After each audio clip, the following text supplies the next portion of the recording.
యూట్యూబ్లో ప్రత్యేకమైన గుర్తింపు తెచ్చుకున్న ఛానల్ నా అన్వేషణ.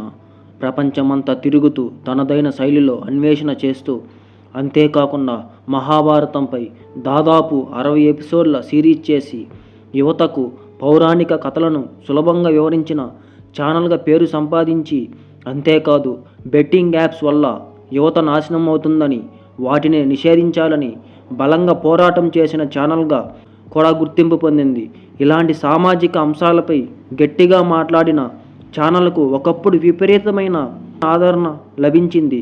కానీ ఇప్పుడు అదే ఛానల్కు సబ్స్క్రైబర్స్ తగ్గిపోతున్నారు. దీనికి గల కారణం ఇప్పుడు మనం ఈ వీడియోలో తెలుసుకుందాం. ఈ పరిణామాలకు కారణమైన వివాదం ఇటీవల జరిగిన నటుడు శివాజీ గారు పాల్గొన్న దండోర సినిమా ప్రీ రిలీజ్ ఈవెంట్తో మొదలైంది.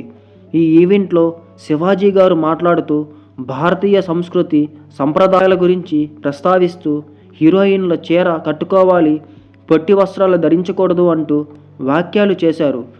ఆయన ఉద్దేశం సంస్కృతి పరిరక్షణ అని కొందరు భావించిన ఆయన మాటలు చెప్పిన విధానం, ఉపయోగించిన పదజాలం కొందరికి తీవ్రంగా అనిపించింది. దీంతో ఈ వ్యాఖ్యలు మహిళల వ్యక్తిగత స్వేచ్ఛపై దాడిగా భావించబడ్డాయి. ఈ వ్యాఖ్యలపై సినీ పరిశ్రమ నుంచి వెంటనే స్పందనలు వచ్చాయి.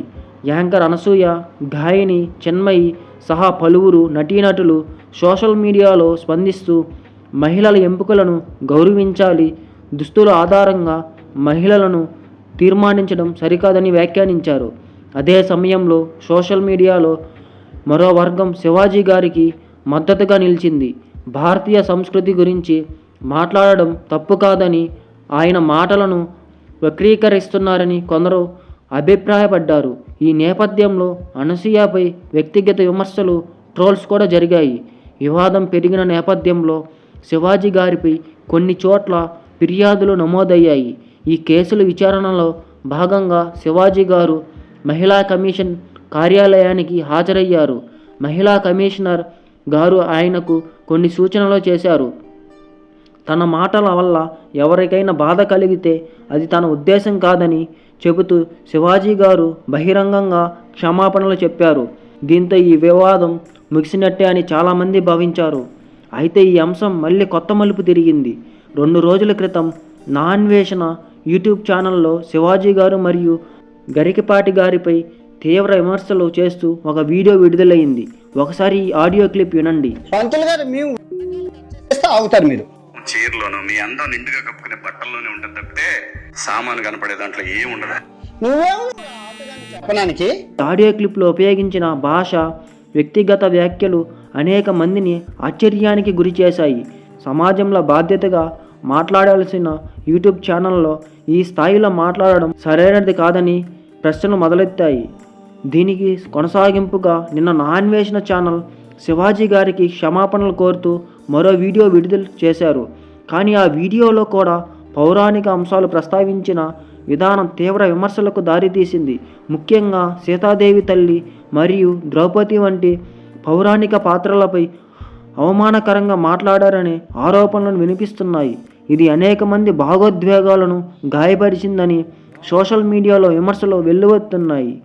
ఈ వ్యాఖ్యలపై హిందూ సంఘాలు తీవ్రంగా స్పందించాయి.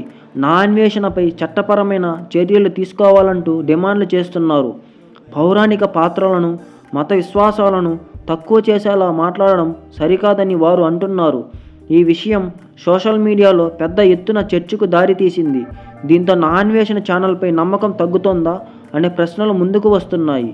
ఒకప్పుడు సమాజ హితంపై మాట్లాడిన ఛానల్ ఇప్పుడు వివాదాస్పదంగా వ్యాఖ్యల వల్ల తన ఇమేజ్ను దెబ్బతీసుకుంటుందా? అభిప్రాయ స్వేచ్ఛకు మరియు బాధ్యతాకరమైన మాటలకు మధ్య గీత ఎక్కడ ఉండాలి? లక్షల మంది ప్రేక్షకులు ఉన్న యూట్యూబ్ ఛానల్స్ మాట్లాడేటప్పుడు మరింత జాగ్రత్త అవసరమా అనే చర్చ ఇప్పుడు జరుగుతోంది. ఈ నేపథ్యంలో నా అన్వేషణ ఛానల్కు సబ్స్క్రైబర్స్ తగ్గిపోతున్నారు. ఈ మొత్తం వ్యవహారంపై మీ అభిప్రాయం ఏమిటి? నా అన్వేషణ చేసిన వ్యాఖ్యలు తప్ప, లేదా ఇది కూడా ఒక అభిప్రాయ స్వేచ్ఛగా చూడాలా? సమాజంపై ప్రభావం చూపే వారు ఎలా మాట్లాడాలి? మీ అభిప్రాయాన్ని కామెంట్స్ రూపంలో తప్పకుండా తెలియజేయండి. వీడియో నచ్చినట్టయితే లైక్ చేయండి.